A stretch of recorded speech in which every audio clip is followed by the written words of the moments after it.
మిత్రులారా, కథోలిక శ్రీసభలో మనం గమనించినట్లయితే మరియ తల్లికి చాలా ఎక్కువ ప్రాధాన్యత ఇస్తూ ఉన్నట్టుగా కనిపిస్తూ ఉంటుంది. మరియ తల్లికి అంత ప్రాధాన్యత ఎందుకు ఇస్తాము? మీకు తెలిసినటువంటి కారణాలను కామెంట్ బాక్స్లో రాయండి.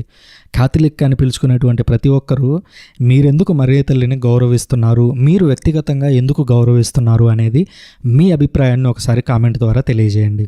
బహుశా ప్రొటెస్టెంట్ సోదరులు మీ కామెంట్ చూసి మారుతారేమో చూద్దాం. ఇకపోతే ఇవాళ మనం ఒక ప్రత్యేకమైనటువంటి అంశం గురించి మాట్లాడబోతున్నాం. అదేంటంటే మరియ తల్లి యొక్క జన్మదినము, మరియ తల్లి యొక్క నిష్కలంక మహోత్సవము. సో అసలు ఏంటి ఈ రెండింటికి ఉన్నటువంటి సంబంధం ఏమిటి? ఎందుకనంటే ఇవి రెండు విభిన్నమైనటువంటి పండుగలు, రెండు పండుగలు. ఉదాహరణకి సెప్టెంబర్ 8వ తేదీన కథోలిక శ్రీసభ మరియ తల్లి యొక్క పుట్టినరోజు పండుగను జరుపుతుంది. 8వ తేదీ నుంచి, సెప్టెంబర్ 8 నుంచి 9 నెలలు వెనక్కి వెళ్తే డిసెంబర్ 8 వస్తుంది. డిసెంబర్ 8న అంటే మరియ తల్లి ఆమె తల్లి యొక్క గర్భంలో పడిన రోజు ఏదైతే ఉందో డిసెంబర్ 8ని కథోలిక శ్రీసభ నిష్కలంక మాత మహోత్సవము లేదా అమలోద్భవ మహోత్సవము అని పిలుస్తూ ఉంటారు. ఎందుకని మరియ తల్లి యొక్క పుట్టుక అనేది అంత ప్రత్యేకమైనది? మరియ తల్లి యొక్క జన్మము, ఆమె యొక్క బాల్యము, ఆమె యొక్క తల్లిదండ్రులతో ఎలా గడిపింది అనేటువంటి అనేక అంశాలు నేను ఒక వీడియోలో ఆల్రెడీ వివరించాను. అది డిస్క్రిప్షన్లోనే ఉంటుంది, అలాగే కింద కామెంట్ బాక్స్లో కూడా ఉంటుంది. ఆ వీడియోని కూడా దీని తర్వాత చూడాల్సిందిగా కోరుతూ ఉన్నాను. ఇవాళ ప్రత్యేకించి నేను మరియ తల్లి నిష్కలంక ఉద్భవము లేదా మరియ తల్లి యొక్క అమలోద్భవము, తప్పు లేకుండా జన్మించినటువంటి, నిష్కలంకము, కలంకం లేకుండా జన్మించినటువంటి లేదా పాపరహిత జనని, పాపము లేకుండా జన్మించినటువంటి మరియ తల్లి గురించి మనం మాట్లాడబోతున్నాము. ప్రత్యేకించి ఈ పండుగను డిసెంబర్ 8 రోజున జరుపుతూ ఉంటారు. అసలు మరియ తల్లి యొక్క నిష్కలంక పండుగను ఎందుకు జరపాలి? ఇది మొదటి ప్రశ్న. మనం వేసుకోవాల్సినటువంటి మొదటి ప్రశ్న ఏంటంటే, మరియ తల్లి పుట్టినరోజు అంటే సరే జరుపుకోవచ్చేమో, ఎందుకనంటే చర్చిలో అనేక మంది మహనీయుల పుట్టినరోజు జరుపుకోవడము లేదా వారి యొక్క స్మరణ చేసుకోవడం అనేది కొత్త విషయమేం కాదు. కాకపోతే ఎందుకు మరియ తల్లి గర్భములో పడిన రోజును కూడా కథోలిక శ్రీసభ ఒక పండుగగా మలచింది అని అంటే దాని వెనుక ఉన్నటువంటి విశ్వాస సత్యాలను అర్థం చేసుకోవాలి. మరియ తల్లి గురించి మనం ఏదైనా నేర్చుకోవాలి, మరియ తల్లి గురించి ఏదైనా తెలుసుకోవాలి అని అంటే అన్నింటికంటే ముందుగా మనం చేయాల్సింది ఏంటి అని అంటే మరియ తల్లికి యేసుక్రీస్తుతో ప్రతి అంశంతోనూ సంబంధం ఉంటుంది. ఉదాహరణకి మరియ తల్లి పుట్టినరోజు జరిపిన, మరియ తల్లి యొక్క అమలోద్భవ పండుగ చేసుకున్న, గుణదల మాత పండుగ చేసుకున్న లేదా కోడూరు మాత పండుగ చేసుకున్న, ఏ పండుగ అయినా చేసుకోండి మీరు, ఆ పండుగకి ఖచ్చితంగా యేసుక్రీస్తుతో రిఫరెన్స్ ఉంటుంది. యేసుక్రీస్తుతో సంబంధం లేకుండా మరియమ్మ అనే స్త్రీకి విలువ లేదు. ఒక సృజన అనేటువంటి వ్యక్తికి ఏ విధమైనటువంటి గుర్తింపు, ఏ విధమైనటువంటి విలువ ఉంటుందో మరియ తల్లి అనే వ్యక్తికి యేసుక్రీస్తు అనే ఆ అంశాన్ని తీసి పక్కకి తీస్తే సేమ్ నీలాగే నాలాగే ఒక సాధారణ వ్యక్తి ఆమె. కానీ ఎప్పుడైతే ఆమెకు ఉన్నటువంటి ప్రతీది కూడా యేసుక్రీస్తుతో సంబంధం ఉంటుందో అప్పుడు మాత్రమే ఆమె యొక్క మహోన్నత్వం అనేది బయటపడుతూ ఉంటుంది. అందుకనే కథోలిక శ్రీసభ ఈ విధంగా చెబుతూ ఉంది. కథోలిక శ్రీసభ సత్యోపదేశం 487వ పేరాలో ఈ విధంగా ఉంటుంది: కథోలికులు మరియమ్మను గురించి విశ్వసించేదంతా క్రీస్తు మీద ఆధారపడి ఉంది. మరియమ్మను గురించి చెప్పే బోధనలు క్రీస్తులో మన విశ్వాసాన్ని ప్రతిబింబిస్తూ పెంపొందించేవే. అంటే మరియమ్మ గురించి మనం ఏదైనా విన్నప్పుడు, మరియమ్మ గురించి ఏదైనా తెలుసుకున్నప్పుడు, బోధిస్తూ ఉన్నప్పుడు అది క్రీస్తు యొక్క మహోన్నత్వాన్ని మరింతగా పెంచేదే తప్ప యేసుక్రీస్తును తగ్గించి మరియ తల్లిని హైలైట్ చేయడం అనేది ఎప్పుడు ఉండదు.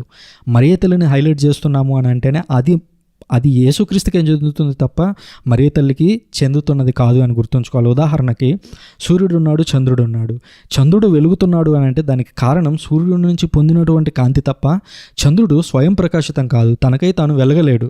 సేమ్ మరియ తల్లి కూడా అలాగే. సూర్యుడు యేసుక్రీస్తు అయితే మరియ తల్లి చందమామ వెలుగుతూ ఉన్నంత మాత్రాన అది ఆమెలో నుంచి వచ్చినటువంటి వెలుగు లేదా చంద్రుడిలో నుంచి వచ్చినటువంటి వెలుగు అనుకోకూడదు. అలాగే మరియ తల్లి ఏ అద్భుతం చేసినా, మరియ తల్లి దర్శనమిచ్చినా, మరియ తల్లి యొక్క అంశాల గురించి మనం లోతుగా ధ్యానిస్తూ ఉన్నప్పుడు క్రీస్తులో మనం ఏ విధంగా జీవించాలి అని నేర్పించేవే తప్ప అది మరియ తల్లి యొక్క స్థాయిని దేవుని కంటే మించేది కాదు అని ఎప్పుడు కూడా గుర్తుంచుకోవాలి. ఇకపోతే యేసుక్రీస్తుకి అనేక రకాల టైటిల్స్ ఉన్నాయి. యేసుక్రీస్తుతో ఇప్పుడు ఉదాహరణకి మరియ తల్లి యొక్క పండుగ జరుపుతున్నాము అమలోద్భవి అని, అది యేసుక్రీస్తుతో ఏ విధంగా సంబంధము అని అంటే ఇక్కడ నుంచి మనం నేర్చుకుంటూ వెళ్దాం. సో మరియ తల్లి గురించి నేర్చుకోవాలంటే మొదటగా యేసుక్రీస్తుతో మొదలు పెట్టాలి. సో యేసుక్రీస్తుకి అనేక రకాల టైటిల్స్ ఉన్నాయి. మనుష్య కుమారుడు అని, దేవుని కుమారుడు అని, మెస్సయ్య అని రకరకాల టైటిల్స్ ఉన్నాయి. అందులో ఒకానొక ప్రముఖమైనటువంటి టైటిల్ ఏంటంటే నూతన ఆదాము. పునీత పౌలు గారు కొరింథీయులకు రాసిన లేఖ 1వ అధ్యాయము 15వ అధ్యాయము 45-47 వచనాల్లో ఈ విషయం క్లియర్గా ఉంది. ఏలైనా మొదటి మానవుడు ఆదాము సజీవిగా సృష్టింపబడెను అని లేఖనం పలుకుచున్నది. కానీ చివరి ఆదాము ప్రాణప్రదాతయగు ఆత్మ. మొదటి ఆదాము భువి అందలి మట్టితో చేయబడెను, రెండవ ఆదాము దివి నుండి వచ్చెను. సో ఇక్కడ యేసుక్రీస్తుకు సంబంధించినటువంటి ఒక విషయం మనకు క్లియర్గా తెలుస్తుంది. అదేంటి అని అంటే యేసుక్రీస్తు రెండవ ఆదాముగా పిలువబడ్డాడు. సో రెండవ ఆదాము అని అన్నాడంటేనే ఒక ఆదాముతో కూడినటువంటి చరిత్ర ఒకటి ఉంది అని మనం అర్థం చేసుకోవాలి. ఇదంతా కూడా మనకు పాత నిబంధనలోనే ఉంది. మొదటి అధ్యాయానికి వెళ్తే ఆదికాండము 1వ అధ్యాయం నుంచి మనకు ఈ యొక్క మన ఆదాము యొక్క ప్రస్తావన కనిపిస్తూ ఉంటుంది. సో ఇప్పుడు మొదటి 3 అధ్యాయాలను ఆదికాండంలో పరిశీలించినట్లయితే కేవలం అక్కడ ఆదాము ఒక్కడే లేడు. ఆదాముతో పాటుగా మరొక వ్యక్తి ఉన్నారు. ఆ వ్యక్తి ఎవరు? హవ్వ. ఇది మనందరికీ తెలిసినటువంటి విషయమే, ప్రత్యేకంగా చెప్పాల్సిన అవసరం కూడా లేదు. మరి మొదటి ఆదాము అక్కడ ఉన్నాడు, మొదటి ఆదాముతో పాటు మొదటి అవ్వ కూడా అక్కడ ఉన్నారు. మరి ఇప్పుడు యేసుక్రీస్తు రెండవ ఆదాముగా నూతన నిబంధనలో కనిపించారు. మరి రెండవ అవ్వ ఎక్కడా? సో ఈ క్వశ్చన్ అసలు ఏంటి, రెండవ ఆదాము ఉన్నాడంటే రెండవ అవ్వ ఉండాల్సిందేనా అని కొంతమంది వ్యతిరేకంగా కామెంట్లు చేయొచ్చు. మరి కొంచెం మనం లోపలికి వెళ్ళి బైబిల్ని పరిశీలిస్తూ ఉంటే దేవుడు తన యొక్క ప్రణాళికను ఎంత అద్భుతంగా రచించాడో మనకు అర్థమవుతూ ఉంటుంది. ఇకపోతే ఆదికాండం 1 నుంచి 3 అధ్యాయాలని జాగ్రత్తగా పరిశీలిద్దాం. ఎందుకనంటే మరియ తల్లికి సంబంధించినటువంటి పునాదులు అక్కడే పడ్డాయి. మరియ తల్లే రెండవ అవ్వ ఏ విధంగా అనేది మనం ఇప్పుడు పరిశీలిద్దాము. సో ఆదికాండం 3 అధ్యాయాలను చదివితే అక్కడ అవ్వ అనబడేటువంటి స్త్రీ కేవలం ఒక్కసారి మాత్రమే అవ్వ అని పిలువబడింది. అంటే ఆమె యొక్క పేరును ఒక్కసారి మాత్రమే ప్రస్తావించారు. ఇకపోతే మిగిలిన అన్ని చోట్ల ఆమె యొక్క ప్రస్తావన ఎన్ని చోట్లయితే ఉందో అన్ని చోట్ల దాదాపుగా ఏమని మాట్లాడారు అని అంటే స్త్రీ స్త్రీ స్త్రీ, అదిగో స్త్రీ చెట్టు దగ్గరికి వెళ్ళింది, స్త్రీ పండు తిన్నది, ఆ స్త్రీ ద్వారా పాపం వచ్చింది. ఇట్లా రకరకాలుగా మనం పరిశీలించినట్లయితే స్త్రీ అనే అంశమే ప్రస్తావించారు తప్ప ఎక్కడ ఆమె పేరును ప్రత్యేకంగా మాట్లాడినట్టు కనిపించదు. కేవలం ఆమెకు పేరు పెట్టేటువంటి ఆ ఒక్క క్షణం తప్ప మిగిలిన అన్ని క్షణాల్లోనూ ఆమెను స్త్రీ అని పిలవడమే మనం గమనిస్తాము.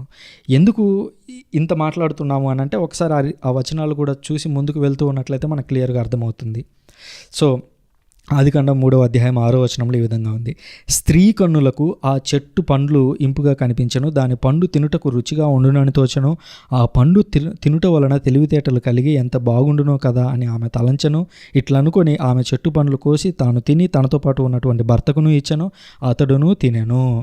ఇక్కడ జాగ్రత్తగా పరిశీలిస్తే స్త్రీ అనేట ఆమె వెళ్ళి ఒక పండు తీసుకున్నది, తిన్నది, తీసుకొచ్చి తన భర్తకు కూడా ఇచ్చింది. అంటే వారు తప్పు చేయడానికి ఒక స్త్రీ కారణమైంది. రెండవది వాళ్ళిద్దరూ కలిసి తప్పు చేశారు.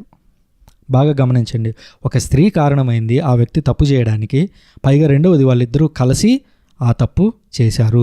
రెండవది ఆ స్త్రీ పండు తిన్నప్పుడు, పండు తీసుకొని వచ్చి ఇచ్చినప్పుడు ఆదాము అక్కడే ఉన్నాడు. ఎందుకనంటే తన ప్రక్కనే ఉన్నటువంటి భర్తకి ఇచ్చను అని ఉంది. అంటే ఆదాము అక్కడే ఉన్నాడు. ఇకపోతే రెండవది దేవుడు వారికి శిక్షను విధించాడు. ఆదికాండం 3వ అధ్యాయం 15వ వచనంలో ఈ విధంగా ఉంది. దేవుడు సైతానుకు స్త్రీకి మధ్య వైరాన్ని కలుగజేస్తే ఇలా అన్నాడు, నీకును స్త్రీకిని నీ సంతానానికి ఆమె సంతానానికి మధ్య వైరం కలుగజేతును, ఆమె సంతతి నీ తల చితకదొక్కును, నీవేమో వారి మడమలను కరుతువు అని చెప్పి దేవుడు అక్కడ రాయించాడు. అంటే స్త్రీ సంతానానికి అటు తర్వాత సైతాను సంతానానికి మధ్య దేవుడు ఒక తీరని వైరాన్ని కలుగజేశాడు. కానీ ఆ పాము యొక్క తలను చితకదొక్కేటువంటి వారసుడు వస్తాడు అని కూడా దేవుడు అక్కడే క్లియర్గా తెలియజేశాడు. దీని మీద యూదులు ఒక కామెంటరీ రాశారు. ఈ ఆదికాండం మీద యూదులు రాసుకున్నటువంటి ఒక కామెంటరీ తార్గుమ్ నియోఫితి అనేటువంటి ఒక కామెంటరీలో అక్కడ యూదా పండితులు ఈ విధంగా రాశారు. దాన్ని నేను ట్రాన్స్లేట్ చేసి కూడా వినిపిస్తాను. I will put enmity between you and the woman, and between your sons and her sons. For her sons, however, there will be a remedy, but for you, O serpent, there will be no remedy. There will not be a remedy, since they are to make appeasement in the end, in the day of King Messiah. యూదులు ఎంత బాగా రాశారు చూడండి. యూదులు తాము రాసుకున్నటువంటి కామెంటరీలో తార్గుమ్ నియోఫితిలో ఏమని రాశారు అని అంటే, ఒక రోజు రాబోతూ ఉంది మెస్సయ్య రోజు, రాజు అయినటువంటి మెస్సయ్య వచ్చిన రోజున ఈ తప్పు చేసినటువంటి మానవులందరికీ ఒక అపీజ్మెంట్ చేసుకోవడానికి ఒక అవకాశం ఉందేమో, కానీ సైతాను నీకు మాత్రము ఎలాంటి రెండవ ఛాన్స్ అనేది లేదు అని క్లియర్గా వాళ్ళు రాశారు. Since they are to make a appeasement in the end, అంటే ఆ సృష్టి ఆ అంతం అనేది జరిగినప్పుడు వాళ్ళు తిరిగి దేవుణ్ణి వేడుకోవడానికి ఒక అవకాశం ఉంది, కానీ సైతాను నీకు మాత్రం ఎలాంటి అవకాశం లేదు అని యూదులు రాసిపెట్టారు.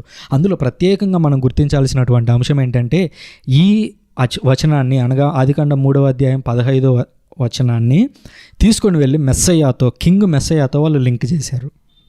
అంతేకాదు అక్కడ సర్పము స్త్రీ మనకు కనిపిస్తూ ఉంది, సర్ప సంతానము స్త్రీ సంతానము మనకు కనిపిస్తూ ఉంది. దీన్ని ఇంకొంచెం ముందుకు వెళ్ళిన తర్వాత ఈనోక్ అనేటువంటి గ్రంథం కూడా మనకు కనిపిస్తూ ఉంటుంది, హనోకు గ్రంథము అని. ఆ హనోకు గ్రంథం కూడా దీని గురించి కొంత మాట్లాడింది. ఫస్ట్ ఈనోక్ 62:5, హనోకు 61వ హనోకు 62వ అధ్యాయం 5వ వచనంలో ఈ విధంగా ఉంది. And the pain shall seize them when they see that son of man sitting on the throne of the glory. మనుష్య కుమారుడు ఎప్పుడైతే సింహాసనం మీద కూర్చుంటాడో అప్పుడు ఆ నొప్పి అనేది తొలగిపోతుంది అని హనోకు గ్రంథంలో రాసిపెట్టారు. ఈ నొప్పిని వాళ్ళు పాత నిబంధనలో అనగా ఆదికాండంలో ఉన్నటువంటి సైతాను కాటేసినప్పుడు ఏ విధంగా అయితే నొప్పి ఉంటుందో, లేదా సైతాను ఒక దాడి చేసినప్పుడు ఎలాంటి నొప్పి అయితే ఉంటుందో, ఇండైరెక్ట్గా చెప్పడం ఏంటంటే ఈ భూమి మీద ఉన్నటువంటి సకల బాధలు, కష్టాలు, కన్నీళ్ళు అనేవి ఆ రోజున, ఏ రోజున అంటే సింహాసనం మీద మెస్సయ్య అధిష్టానమైన రోజున అవన్నీ పోతాయి అని చెప్పడం చూస్తాం. దీన్నే మనం ప్రకటన గ్రంథం లేదా దర్శన గ్రంథం అని పిలుస్తారు. ఆ దర్శన గ్రంథంలో కూడా దీన్ని మనం చూస్తాము. ఇకపోతే ఇక్కడ మనం బాగా పరిశీలించినట్లయితే మొదటగా దేవుడు ఆదాము అవ్వలను తయారు చేశాడు. అక్కడ స్త్రీ మనకు కనిపిస్తూ ఉంది. ఆ స్త్రీ అనేక సార్లు 3 అధ్యాయాల్లో అనేక సార్లు ఆమెను స్త్రీ అని పిలవడం మనం చూస్తాము. వాళ్ళిద్దరూ కలిసి అక్కడ పాపం చేశారు. వాళ్ళిద్దరికీ కలిపి ఒక పని టాస్క్ అనేది ఇచ్చినప్పుడు వాళ్ళిద్దరూ అక్కడ పాపం చేసి పడిపోవడం మనం చూసాము. అతడు వారి శిక్ష పడటం మనం చూసాము. శిక్ష పడిన తర్వాత ఒక మెస్సయ్య వచ్చినప్పుడు దానికి విడుదల కలుగుతుంది అని చెప్పడం మనం చూసాం. దాన్ని యూదుల యొక్క కామెంటరీ ఎందుకు తీసుకొచ్చానంటే యూదుల్లో ఉన్నటువంటి నమ్మకం ఏంటి అనేది చూపించడానికి అది తీసుకొచ్చాను. ఆ తర్వాత ఈనోక్, ఇది ఒక అపోక్రిఫా గ్రంథము. అపోక్రిఫా గ్రంథంలో కూడా వాళ్ళు ఏ విధంగా దీన్ని హనోకుతో లింక్ చేశారనేది చూసాము. అసలు మరియ తల్లి యొక్క టాపిక్ తీసుకొని వచ్చి ఇదంతా ఎందుకు మాట్లాడుతున్నామని అనిపించిందా? ఇప్పుడు అసలు టాపిక్లోకి వచ్చాము. ఆ స్త్రీ అనేటువంటి ఆ బీజాలు మీకు పడ్డాయి. ఇప్పుడు మనం పరిశీలిద్దాము. కొత్త నిబంధనలో ఒక అపోస్తలుడు స్త్రీ అని ప్రత్యేకంగా మెన్షన్ చేశాడు అనుకోండి. ఆ స్త్రీని రెండవ ఆదాముతో లేదా మెస్సయ్యాతో లింక్ చేశారనుకోండి, అప్పుడు ఎంత గొప్ప విషయం అది. ఒక అపోస్తలుడు కాదు, రెండో అపోస్తలుడు కూడా ఆమె గురించి ప్రస్తావించి ఆ స్త్రీని కింగ్ మెస్సయ్యాతో, ఏదైతే హనోకు రాశారో, ఏదైతే యూదుల కామెంటరీలో రాశారో ఆ మెస్సయ్యాతో ఈ స్త్రీని లింక్ చేస్తే, అది కాకుండా స్వయాన యేసుక్రీస్తే ఆ స్త్రీ గురించి మాట్లాడితే ఆమె రెండో అవ్వ కాకుండా పోతుందా? పరిశీలిద్దాం మరియ తల్లిలో ఇవి ఏ విధంగా నెరవేరాయని. మొదటగా ఒక అపోస్తలుని పరిశీలిద్దాం. పునీత పౌలు గారు గలతీయులకు రాసిన లేఖ 4వ అధ్యాయము 4వ వచనం. కానీ కాలము పరిపక్వమైనప్పుడు దేవుడు తన కుమారుణ్ణి పంపెను, ఆయన ఒక స్త్రీ నుండి పుట్టెను, ఆయన ధర్మశాస్త్రమునకు లోనయ్యను. ఇందులో ఆయన ఒక స్త్రీ నుండి పుట్టెను అనేటువంటి వాక్యాన్ని లేపేసి చదువుతున్నాను, వినండి. కానీ కాలము పరిపక్వమైనప్పుడు దేవుడు తన కుమారుని పంపెను, ఆయన ధర్మశాస్త్రమునకు లోనయ్యను అని పెడితే అక్కడ మీనింగ్ ఏమన్నా మారిపోతుందా? మారిపోదు. అయినా కూడా పునీత పౌలు గారు ప్రత్యేకించి ఎందుకని ఒక స్త్రీ నుండి పుట్టెను అని ఎందుకు తీసుకొస్తున్నారు? స్త్రీ అనగానే మనం గుర్తుపెట్టుకోవాల్సింది పాత నిబంధనలో ఒకే ఒక స్త్రీ. రక్షణ ప్రణాళికలో మనుషులందరూ పడిపోవడానికి కారణమైనటువంటి ఒక స్త్రీ, మనుషుల యొక్క పతనానికి కారణమైనటువంటి ఒక స్త్రీ, మనుషులందరూ ఈరోజు ఈ స్థితిలో ఒక ధర్మశాస్త్రం కింద నలిగిపోవడానికో, బలులు అర్పించడానికో, లేదా పాపపు స్థితిలో పడిపోవడానికో కారణమైనటువంటి ఒక స్త్రీ పాత నిబంధనలో ఉంది. ఆ స్త్రీని కోట్ చేస్తూ ఆ స్త్రీకి అప్డేటెడ్ వెర్షన్గా పౌలు గారు ఏ విధంగా అయితే యేసుక్రీస్తును రెండవ ఆదాముగా, పాత ఆదాము భూమి నుంచి వచ్చాడు, అతను పాపం చేసి పడిపోయాడు. రెండవ ఆదాము దివి నుంచి వచ్చాడు, అతడు మనల్ని అందరినీ రక్షించాడని ఏ విధంగా అయితే చెప్పాడో, అలాగా ఒక స్త్రీ నుండి పుట్టెను అంటూ అపోస్తలుడు ఆ స్త్రీకి లింక్ చేశాడు. ఆ స్త్రీని మెస్సయ్యగా చేయించడం మనం ఇంకా చూస్తాం. ఆ తర్వాత ఇంకొక అపోస్తలుడు చెబితే ఎవరో కాదు, పునీత యోహాను గారు. యేసుక్రీస్తు శిలువ మీద ఉన్నప్పుడు తన తల్లిని యోహాను గారికి అప్పగిస్తే యోహాను గారు ఆమెను తీసుకొని వెళ్ళి తన సొంత గృహంలో సొంత తల్లిగా ఆమెను స్వీకరించి ఆమెను పోషించినటువంటి వ్యక్తి యోహాను. అంటే మరియ తల్లి గురించి అందరికంటే బాగా ఎక్కువగా యేసుక్రీస్తు తర్వాత తెలిసినటువంటి వ్యక్తి ఎవరు అని అంటే పునీత యోహాను గారు. ఆ యోహాను గారు రాస్తూ ఈ విధంగా అంటున్నారు. దర్శన గ్రంథం లేదా ప్రకటన గ్రంథం 12వ అధ్యాయం 1వ వచనంలో ఈ విధంగా ఉంది. 1 నుంచి కొద్ది వచనాల పాటు చదువుతాను. అంతటా దివియందు ఒక గొప్ప సంకేతము గోచరించెను, ఒక స్త్రీ దర్శనమిచ్చెను. జాగ్రత్తగానండి. దివియందు ఒక గొప్ప సంకేతం గోచరించను. ఇది 12వ అధ్యాయంలో ఉంది. 12వ అధ్యాయానికి వెనక చూసినట్లయితే 12వ వెనక అధ్యాయానికి అంతా కూడా 1, 2, 3, 4, 7 అధ్యాయాల వరకు పరిశీలించినట్లయితే యేసుక్రీస్తే స్వయాన మెస్సయ్యగా కింగ్గా పరలోకంలో సింహాసనం మీద అధిష్ఠీనుడై ఉండటం మనం చూస్తాము. ఆ అధిష్ఠీనుడు అయిన తరువాత ఇప్పుడు ఒక స్త్రీ కనిపిస్తుందంట అక్కడ. చూడండి ఏమంటున్నాడు. అక్కడ దివియందు ఒక గొప్ప సంకేతము గోచరించెను, ఒక స్త్రీ దర్శనమిచ్చెను. సూర్యుడే ఆమె వస్త్రములు, చంద్రుడు ఆమె పాదముల క్రింద ఉండెను. ఆమె శిరముపై 12 నక్షత్రములు గల కిరీటము ఉండెను. ఆమె నిండు చూలాలు, ప్రసవ వేదన వలన ఆమె మూలుగుచుండెను. అప్పుడు దివియందు మరి ఒక సంకేతము గోచరించెను, ఒక ఎర్రని గొప్ప సర్పము గోచరించెను. దానికి 7 తలలు 10 కొమ్ములు ఉండెను. ప్రతి శిరస్సున ఒక కిరీటము ఉండెను. అది తన తోకతో ఆకాశం నందలి తారకలలో 3వ భాగమును చుట్టచుట్టి భూమిపై పడద్రోసెను. ఆ గర్భవతి ఎదుట ఆ సర్పము నిలిచెను. ఆ చూలాలు ప్రసవింపగనే ఆ శిశువును మృంగ ఆ సర్పము చూచుచుండెను. కేవలం స్త్రీని మాత్రమే చూపించడం కాదు యోహాను గారు, ప్రత్యేకించి మళ్ళీ సర్పాన్ని తీసుకొని వచ్చారు. ఒక స్త్రీ ప్లస్ సర్పము. పాత నిబంధనలు ఎక్కడ కనిపిస్తుంది? పాత నిబంధనలో ఒక స్త్రీ ప్లస్ సర్పము కలిసి కనిపించినటువంటి ఒకే ఒక సిచ్యువేషన్ అవ్వ పడిపోయినటువంటి స్థితి. సర్పము అవ్వ దగ్గరకు వచ్చి ఇదిగో ఈ పండు తిను అని మోసం చేసినటువంటి స్థితి. ఇప్పుడు సేమ్ దానికి ఆపోజిట్గా మనకు కనిపిస్తుంది. పరలోకంలో దేవుడు సింహాసనం మీద ఉన్నాడు. ఆ పరలోకంలో ఒక స్త్రీ కనిపిస్తుంది. ఆ స్త్రీ నిండు చూలాలు. ఆ నిండు చూలాలు ఒక బిడ్డను కన్నది. ఆ బిడ్డ దేవుని సన్నిధికి తీసుకుని వెళ్ళబడ్డాడు. ఆ బిడ్డ ఎవరో కాదు, మెస్సయ్య అని చెప్పడం మనం చూస్తున్నాం. అంటే పౌలు చెప్పిన అపోస్తలుడైనటువంటి పౌలు గారు చెప్పిన స్త్రీ, యోహాను గారు చెప్పినటువంటి స్త్రీ ఎవరో కాదు, మరియ తల్లి. ఆమె ఎవరో కాదు, పాత నిబంధనలో ఉన్నటువంటి పాత అవ్వకి రిఫరెన్స్. ఆ స్త్రీకి రిఫరెన్స్ ఈ నూతన అవ్వ. సరే, అపోస్తలులు అంటే తెలుసో తెలియకో రాసేశారు అనుకుందాం. ఇప్పుడు స్ట్రైట్గా యేసుక్రీస్తు దగ్గరికి వెళ్దాం. యేసుక్రీస్తు స్వయాన మాట్లాడుతూ యేసుక్రీస్తుకు మరియమ్మ ఏమవుతుంది? సాధారణంగా అమ్మ. సో ఆమెను అమ్మ అని పిలవాలి. కానీ యేసుక్రీస్తు ఏమని పిలిచాడు? బాగా వినండి. యోహాను సువార్త 2వ అధ్యాయం 4వ వచనం. బాబు వెళ్ళి వాళ్ళకి ద్రాక్షరసం లేదు, కొంచెం అద్భుతం చేసి పెట్టవా అంటే యేసుక్రీస్తు ఏమన్నాడు అప్పుడు? స్త్రీ, అది నాకేమి నీకేమి, నా గడియ ఇంకా నువ్వు రాలేదు. బాగా అబ్జర్వ్ చేయండి. యేసుక్రీస్తు చేసినటువంటి మొట్టమొదటి అద్భుతం ఇది. ఆ అద్భుతంలో అంటున్నాడు, స్త్రీ, అది నీకేమి నాకేమి, స్త్రీ అనేటువంటి మాట. యేసుక్రీస్తు స్త్రీ అని మాట్లాడాల్సినటువంటి అవసరమే లేని చోట కూడా ఆయన స్త్రీ అని మాట్లాడాడు. ఎందుకు మాట్లాడాడు పరిశీలిద్దాం. ఆ తర్వాత ఇంకొక చోట 19వ అధ్యాయం, యోహాను సువార్త 19వ అధ్యాయం 26, 27 వచనాలు. తన తల్లియు తాను ప్రేమించిన శిష్యుడును దగ్గర నిలిచి ఉండుట యేసు చూచి తన తల్లితో, స్త్రీ, ఇదిగో నీ కుమారుడు అని తీసుకొని వెళ్ళి యోహాను గారి చేతుల్లో పెట్టాడు. అక్కడ కూడా ఎందుకని ఆయన ప్రత్యేకంగా స్త్రీ అని పిలవాల్సిన అవసరం వచ్చింది? అప్పుడు పరిస్థితి ఏంటో గమనిద్దాం. మరియ తల్లిని 2 సందర్భాల్లో యేసుక్రీస్తు స్త్రీ అని పిలిచాడు. మొదటిది ఆయన మొట్టమొదటి అద్భుతం చేస్తున్నప్పుడు, అంటే రక్షణ ప్రణాళికని ఆయన మొదలు పెడుతున్నప్పుడు. రెండోసారి స్త్రీ ఎప్పుడు అన్నాడు తెలుసా? ఆయన శిలువ మీద ఉన్నప్పుడు కింద మరియ తల్లి ఉంది, అప్పుడు మళ్ళీ స్త్రీ అన్నాడు. అంటే రక్షణ ప్రణాళికని ముగించినప్పుడు, రక్షణ ప్రణాళికను మొదలుపెట్టినప్పుడు స్త్రీ అన్నాడు, రక్షణ ప్రణాళికని ముగించినప్పుడు స్త్రీ అన్నాడు. దేవుని యొక్క ప్రణాళికను పడేసినటువంటి అవ్వ మనకు అక్కడ కనిపిస్తుంది పాత నిబంధనలో స్త్రీ. ఆదాము అవ్వ కలిసి అక్కడ పాపం చేశారు. రక్షణ ప్రణాళిక మొదలైనప్పుడు యేసుప్రభు మరియమ్మ కలిసే ఉన్నారు. రక్షణ ప్రణాళిక పూర్తయినప్పుడు యేసుప్రభు మరియ తల్లి కలిసే ఉన్నారు శిలువ చెంత. చూడండి, స్త్రీ స్త్రీ స్త్రీ అని అన్నిసార్లు ప్రత్యేకంగా బైబిల్ చెప్పడానికి కారణం ఏమిటి అని అంటే ఇదే.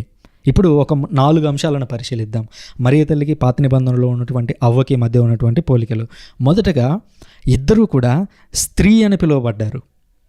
అక్కడ అవ్వ స్త్రీ అని పిలువబడింది, ఇక్కడ మరియ తల్లి స్త్రీ అని పిలువబడింది. ఇక్కడ ప్రత్యేకించి కొత్త నిబంధనలో యేసుక్రీస్తు పిలిచాడు, యోహాను గారు పిలిచారు, ఆ తర్వాత పౌలు గారు కూడా పిలిచారు ప్రత్యేకించి. అంటే ముగ్గురు కలిసి ఆమెను రిప్రజెంట్ చేస్తున్నారు. పాత నిబంధనలో ఉన్నటువంటి ఆ స్త్రీయే ఈమె అని స్పష్టంగా చెబుతూ ఉన్నారు. ఇకపోతే రెండవది, పాపం చేసేటువంటి సమయంలో అవ్వ పక్కనే ఆదాము ఉన్నాడు. అలాగే మొదటి అద్భుతం జరిగేటువంటి క్రమంలో, అదేవిధంగా శిలువ మీద యేసుక్రీస్తు మరణించేటువంటి సమయంలో, రెండు సమయాల్లోనూ మరియ తల్లి యేసుక్రీస్తు పక్కనే ఉన్నారు. ఇక మూడవది, పండు తినాల్సిందిగా ఆదాముకు ఆహ్వానం చెప్పింది ఎవరు? అవ్వ.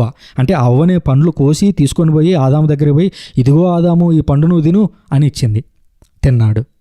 అలాగే యేసుక్రీస్తు తన సమయం రాకపోయినా బలవంతంగా, ఇదిగో వాళ్ళకి ద్రాక్షరసం లేదు, నువ్వు వాళ్ళకి సాయం చేసి తీరాల్సిందే అని మరియ తల్లి ఆయన దగ్గరికి వెళ్ళి ఆ రోజు బ్రతిమాలిందా లేదని కొంచెం గట్టిగా అడిగిందా మనకు తెలియదు. వాళ్ళకి ద్రాక్షారసం లేదు అని మాత్రం చెప్పినట్లుగా క్లియర్గా ఉంది. ఆ చెప్పగానే యేసుక్రీస్తు ఆ అద్భుతాన్ని చేశారు. నా సమయం రాలేదు అని అన్నారు, రాలేదు అన్నా కూడా చేశారు. అంటే యేసుక్రీస్తు పాత నిబంధనలో ఆదాము ఏ విధంగా అయితే పడిపోయేటువంటి సమయంలో అవ్వ ఇచ్చినటువంటి ఆహ్వానాన్ని అందుకొని పండు తిని పడిపోయాడో, యేసుక్రీస్తు ఇక్కడ మరియ తల్లి పిలిచినటువంటి పిలుపు, ఆమె కుమారుడిగా తన యొక్క పిలుపు, కుమారుడిని ప్రేమతో పిలిచినటువంటి ఆ పిలుపుని అందుకొని ఆయన రక్షణ ప్రణాళికలు ఆయన తన యొక్క మొదటి అడుగున ఆ అద్భుతం ద్వారా ఆ రోజు చేయడాన్ని మనం చూసాము. ఇకపోతే నాలుగో అంశం, పాపానికి ఈ భూమి మీద ఉన్నటువంటి ప్రజలందరూ పాపంలో పడటం అయితేనేమి, మానవ జాతి పతనం జరగడం అయితేనేమి, దీని అంతటికీ కారణం ఆనాడు ఆదాము అవ్వలు కలిసి తప్పు చేయడం. ఆనాడు వారు తప్పు చేస్తూ ఉన్నప్పుడు, ఆనాడు పాపం జరుగుతూ ఉన్నప్పుడు ఆదాము అవ్వలు కలిసే ఉన్నారు.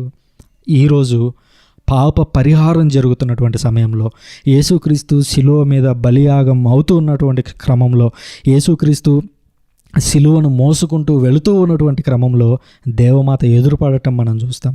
మరియ తల్లి ఎదురు రావడం మనం చూస్తాము. యేసుక్రీస్తు శిలువ మీద నుంచి ఆడ ఉంచడం నుంచి శిలువ మీద నుంచి దించే వరకు మరియ తల్లి అక్కడే కాచుకొని ఉండడం మనం చూస్తాము. స్త్రీకి ఉన్నటువంటి ప్రాధాన్యత అది పాత నిబంధనలోను కొత్త నిబంధనలోను. పోతే ఈరోజు సృజన ఏమన్నా కొత్తగా కనిపెట్టాడా? ఇది సృజన ఏమన్నా కొత్తగా కనిపెట్టి చెబుతున్నాడా? కాదు. మొదటి శతాబ్దం అనగా యేసుక్రీస్తు కాలంలో నేను పౌలు గారిని ఎగ్జాంపుల్ చూపించాను, యోహాన్ గారిని ఎగ్జాంపుల్ చూపించాను, అలాగే యేసుక్రీస్తును కూడా ఎగ్జాంపుల్ చూపించాను. ఇప్పుడు మీకు 2వ శతాబ్దంలో, 3వ శతాబ్దంలో, 4వ శతాబ్దంలో మీకు ఆధారాలను చూపిస్తాను. సెయింట్ జస్టిన్ మార్టైర్ అనేటువంటి వ్యక్తి క్రీస్తు శకం 100-165 మధ్య జీవించినటువంటి క్రైస్తవ హతసాక్షి. ఆయన ఏమన్నాడో వినండి. For eve who was a virgin and undefiled, having conceived the word of serpent, brought forth the disobedience and death. But the Virgin Mary received faith and joy when angel Gabriel announced good tidings to her. ఇక్కడ ఏం చేశాడంటే ఈ Justin మార్టైర్ అనేట ఆయన పాత నిబంధనలో అవ్వని, కొత్త నిబంధనలో మరియ తల్లిని పోలుస్తూ ఆనాడు సర్పం ఒక ఆహ్వానం ఇస్తే ఆ ఆహ్వానాన్ని అందుకొని ఆ అవ్వ ఏం చేసిందంటే ప్రపంచం మొత్తానికి లేదా మానవజాతి మొత్తానికి ఒక రకమైనటువంటి పాపాన్ని తీసుకొచ్చింది, డిసొబీడియన్స్, దేవుని పట్ల అవిధేయతంగా ఉండేటువంటి మనస్సును తీసుకొని వచ్చింది. కానీ మరియ తల్లి, దేవుని దూత ఆమె దగ్గరకు వచ్చినప్పుడు మరియ తల్లి ఆయన నుంచి జాయ్ని, సంతోషాన్ని పొందుకున్నది, ఆ సంతోషాన్ని అందించింది అని చెప్పడం మనం చూస్తున్నాం. ఆ తర్వాత 3వ శతాబ్దంలో సెయింట్ ఎరోనియస్ ఆఫ్ లయన్స్, ఈయన క్రీస్తు శకం 130 నుంచి 202 మధ్య జీవించినటువంటి వ్యక్తి. ఆయన మాట్లాడుతూ, for what the virgin Eve had bound fast through unbelief, this did the virgin Mary set free through the faith. అవిధేయత ద్వారా, నమ్మకుండా ఉండడం ద్వారా, అపనమ్మకం ద్వారా అవ్వ ఒక పాపాన్ని లోకంలోకి తీసుకొని వస్తే, నమ్మకం ద్వారా, దేవుని మాటను విశ్వసించడం ద్వారా మరియ తల్లి ఈ లోకానికి బ్లెస్సింగ్ని తీసుకొని వచ్చింది అని చెప్పడం చూస్తున్నాం. ఆ తర్వాత 155 నుంచి 240 మధ్య జీవించినటువంటి తెర్తులియన్ అనేటువంటి వ్యక్తి విధంగా రాశాడు. As Eve believed the serpent, so Mary believed the angel. అవ్వ ఆ రోజు సైతానుని ఎలాగైతే నమ్మిందో, ఈరోజు మరియ తల్లి దేవదూతను అలాగ నమ్మింది అని చెప్పడం మనం చూస్తున్నాము. అంతేకాదు కథోలిక శ్రీసభ మాట్లాడుతూ 411వ ప్యాసేజ్లో ఈ విధంగా చెబుతుంది. Mary's faith unites the knot of Eve's disobedience. What the virgin Mary Eve bound through her disbelief, Mary loosened by her faith. పాత నిబంధనలో అవ్వ ఈ సైతానుకు వెల్కమ్ చెప్పడం ద్వారా ఒక ముడి వేసింది మనల్ని అందరినీ, పాపానికి ముడి వేసింది. కానీ మరియ తల్లి ఏం చేసిందంటే విశ్వాసానికి, దేవుని యొక్క వాక్కుకి బదులు పలకడం ద్వారా ఆ ముడిని ఆమె విప్పదీసింది అని చెప్పడం చూస్తూ ఉన్నాము. ఆ తర్వాత మరియ తల్లిని ఎందుకు కథోలికులు అమలోద్భవి అంటారు? అమల ఉద్భవము అంటే మలము లేకుండా ఉద్భవించడం, అంటే పాపం లేకుండా జన్మించడము. ఆ తర్వాత నిష్కలంక మాత, కలంకం లేకుండా జన్మించినటువంటి మాత. ఆ తర్వాత జన్మ పాప రహిత అని పిలుస్తూ ఉంటారు, అంటే తప్పు లేకుండా జన్మించినటువంటి, జన్మించేటప్పుడు పాపం లేకుండా జన్మించినటువంటి మాత అని ఎందుకు పిలుస్తూ ఉంటారు అని అంటే, ఇప్పుడు దానికి రీజన్స్ గమనించండి. పాత నిబంధనలో మొదటి ఆదాము, మొదటి అవ్వ ఏ విధంగా సృష్టించబడ్డారు? పాపము లేనటువంటి స్థితిలో సృష్టించబడ్డారు. ఇకపోతే కొత్త నిబంధనలో రెండవ ఆదాము, రెండవ అవ్వ ఏ స్థితిలో క్రియేట్ చేయబడి ఉండాలి? పాపము లేనటువంటి స్థితిలో క్రియేట్ చేయబడి ఉండాలి. ఎందుకనంటే పాత నిబంధన కంటే కొత్త నిబంధన అన్ని విషయాల్లోనూ గొప్పది. పాత నిబంధనలో ఏదైనా ఒక గొప్ప విషయం ఉంది అని అంటే కొత్త నిబంధనలో అది మరింత గొప్పదవుతుంది. ఎందుకనంటే యేసుక్రీస్తు వలన, యేసుక్రీస్తు అనే దేవుడు ఈ భూమి మీద జన్మించడం వలన. అలాగా యేసుక్రీస్తు కొరకు మరియ తల్లి చాలా ప్రత్యేకంగా జోకీము అన్నమ్మల గారికి జన్మించడం జరిగింది. ఆమె జన్మలో కూడా ఒక ప్రత్యేకత దాగి ఉంది. జోకీము అన్నమ్మలు బాగా ముసలివారు అయిపోయిన తర్వాత దేవుని యొక్క అంశ చేత జన్మించినటువంటి వ్యక్తి మరియమ్మ. దేవాలయంలోకి తీసుకుని వెళ్ళబడినప్పుడు 3 ఏళ్ల వయసులో వెనక్కి తిరిగి తల్లిదండ్రుల వైపు చూడకుండా దేవాలయంలోకి పరిగెత్తబడుతూ అర్పించబడినటువంటి వ్యక్తి మరియమ్మ. అంతటి విశ్వాసం కలిగినటువంటి స్త్రీ మరియమ్మ. దాని గురించి కూడా ఒక వీడియో చేశాను, కింద కామెంట్ బాక్స్లో ఉంటుంది, అలాగే డిస్క్రిప్షన్లో ఉంటుంది, చూడండి. ఈ కారణం వల్లే కథోలిక శ్రీ సభ మరియ తల్లిలో ఎలాంటి పాపము లేదు అని నిర్ధారించి ఈరోజు బోధిస్తూ ఉంది. అయితే బైబిల్ గ్రంథంలో మనకు మాట కనిపిస్తూ ఉంటుంది, ప్రొటెస్టెంట్ సోదరులు దీన్ని రైస్ చేస్తూ ఉంటారు. రోమా 3వ అధ్యాయము 23వ వచనము, మానవులందరూ పాపము చేసిరి, దేవుని మహిమను పొందలేకపోయిరి అని రాయబడి ఉంది. అంటే మనుషులందరూ పాపం చేశారు, అంటే పాపమునికి లోను కానటువంటి మనిషి ఎవరు లేరు. కాబట్టి మరియ తల్లి కూడా ఈ పాపుల లిస్టులో ఉంది అని చెబుతూ ఉంటారు. మరి దీన్ని ఎలా అర్థం చేసుకోవాలి? నిజమే కదా అనిపిస్తుంది వాక్యం చూడగానే, అవును మానవులందరూ పాపం చేశారు, మరియ తల్లి కూడా పాపం చేసి ఉంటుంది అనేటువంటి భావనలో పడిపోతున్నారు. మరి నిజానికి ఆ వచనం అలా మాట్లాడుతుందా అని అంటే, ఆ 2-3 అధ్యాయాల నుంచి మాట్లాడుకుంటూ వస్తే పునీత పౌలు గారు అక్కడ జనరలైజ్ చేసి మాట్లాడుతున్నారు. ఏమనంటే అక్కడ యూదులను, అన్యులైనటువంటి గ్రీకులను వాళ్ళిద్దరిని కలిపి పోలుస్తూ మాట్లాడుతూ, ఏ భేదము లేరు, అందరూ పాపం చేశారు. అంటే అటు అన్యులు పాపం చేశారు, ఇటు గ్రీకులు పాపం చేశారు, ఇటు గ్రీకులు కూడా అన్యులే, ఇటు యూదులు ప్లస్ అన్యులు వీళ్ళిద్దరూ కలిసి పాపం చేశారు అని అక్కడ చెబుతున్నారు. అంతే తప్ప స్పెసిఫిక్గా కొంతమంది వ్యక్తుల గురించి అక్కడ మాట్లాడటం లేదు. ఉదాహరణకి చాలా చిన్న వయసులోనే దావీదుకి మొదటగా ఒక కుమారుడు జన్మించాడు బత్షెబ ద్వారా. ఆ బాలుడు మరణించాడు. ఇప్పుడు ఆ బాలుడు ఏ స్థితిలో మరణించాడు అంటే, అతను జన్మించాడు కాబట్టి ఇంకా అతను పాపం చేసి జన్మించాడు అని చెప్పొచ్చా? చెప్పలేము. అంటే ఈ వాక్యానికి కొన్ని ఎగ్జంప్షన్స్ ఉంటాయి. ఎలాగా అంటే, మానవులందరూ పాపం చేశారు అని అన్నాడు. మరి యేసుక్రీస్తు మానవుడా? మానవుడే.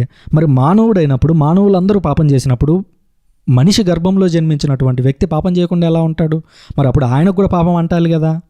యేసుక్రీస్తుకు పాపం అంటలేదని అందరూ చెప్తారు, అందులో డౌట్ ఏం లేదు, రెండో ఆలోచన కూడా లేదు. సో ఇక్కడ మనం అర్థం చేసుకోవాల్సింది, ఈ వచనం యేసుక్రీస్తు గురించి కాదు.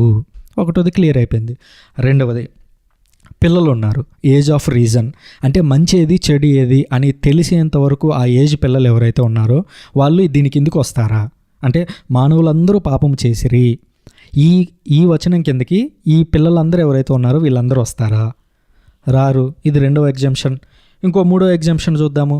బాగా పెరిగి దిట్టంగా 30 ఏళ్ళు 40 ఏళ్ళు వచ్చినాయి, కానీ అతనికి మానసిక పరిపక్వత లేదు, లేదా అతను ఏదో ఒక యాక్సిడెంట్ జరిగి గతమంతా మర్చిపోయాడు, అతను ఏం చేస్తున్నాడో అతనికి తెలియడం లేదు, అది తప్పు అని అతనికి తెలియదు. వాళ్ళందరూ ఈ వాక్యం కిందకు వస్తారా? రారు. లేదా ఇంకొక జనావాసాలే లేనటువంటి ఒక పాత ట్రైబ్ ఏదో ఉంటే ఆ ట్రైబ్లోకి వెళ్ళారు. ఆ ట్రైబ్లో మనుషులను చంపుకొని తినే ఆచారం ఉంది అనుకుందాము. ఇప్పటికీ అమెజాన్ ఫారెస్ట్లోను ఆఫ్రికాలో కొన్ని తెగల్లో ఉంది అని అంటారు. ఎంతవరకు వాస్తవం అనేది చూడాలి. ఒకవేళ అలాంటి తెగ ఏదైనా ఉంటే ఆ తెగ దగ్గరికి వెళ్ళారు, ఆ మనుషులు చంపుకొని తిన్నారు, వాళ్ళందరూ ఈ వచనం కిందకి వస్తారా? రారు. ఎందుకంటే వాళ్ళకి తెలియదు కాబట్టి వాళ్ళు దాని కిందకి రారు. అంటే 4 ఎగ్జామ్షన్స్ అయిపోయాయి.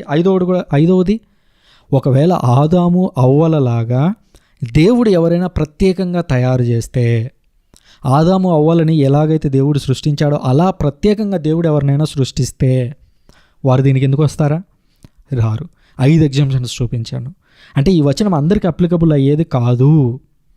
సో అలాగే ఈ వచనం కిందకి మరియ తల్లి యేసుక్రీస్తులు రారు. ఎందుకంటే మరియ తల్లిని దేవుడు ప్రత్యేకంగా ఎంచుకున్నారు అనే విషయాన్ని గుర్తుంచుకోవాలి. ఈ కారణాల వల్ల మరియ తల్లిని అమలోద్భవి మాత అని, జన్మపాపరహిత మాత అని, నిష్కలంక మాత అని కథోలికులు పిలుస్తూ ఉంటారు. మరియ తల్లి యొక్క ప్రాముఖ్యత ఎంత ఉంది అనేది ఈ పాత నిబంధన నుంచి చూస్తే మనకు అర్థమవుతూ ఉంటుంది.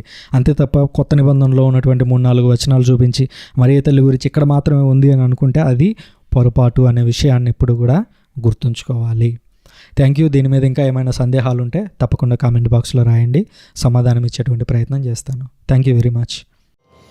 సృష్టికర్తకు మాతగా ఇలా జన్మనిచ్చిన ధాతవే, సృష్టికర్త వాక్కును నిజ విశ్వసించిన మాతవే, ఆది దేవుని వాక్కులో నిలిచి నడిచిన తల్లివే, ఆది దేవుని వాక్కులో నిలిచి నడిచిన తల్లివే, సృష్టికర్తకు మాతగా ఇలా జన్మనిచ్చిన ధాతవే, సృష్టికర్త వాక్కును నిజ విశ్వసించిన మాతవే.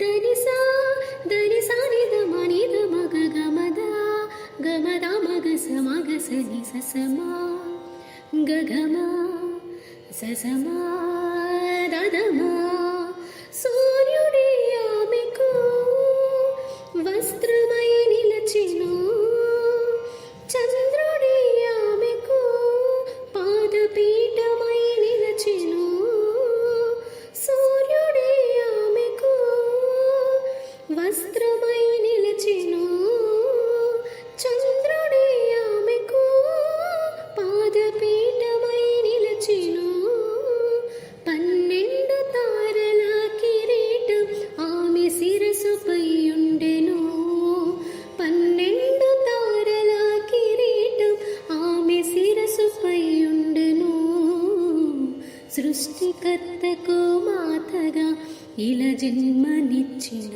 ధాతవే, సృష్టికర్త వాక్కును నిజ విశ్వసించిన మాతవే.